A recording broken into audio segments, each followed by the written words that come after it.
அல்லேலூயா.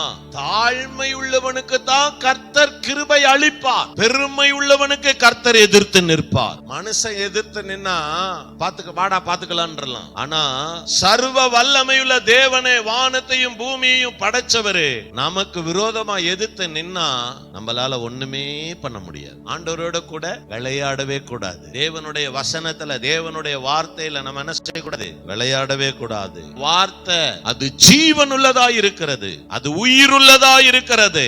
அப்ப அங்க வேத வார்த்தை அதுதான் நமக்கு சொல்லுது. 20வது வசனத்தை வாசிப்போம். நான் அனுப்புகிறவனை ஏற்றுக்கொள்ளுகிறவன் என்னை ஏற்றுக்கொள்ளுகிறான், என்னை ஏற்றுக்கொள்ளுகிறவன் என்னை அனுப்பினவரை ஏற்றுக்கொள்ளுகிறான் என்று. அல்லேலூயா.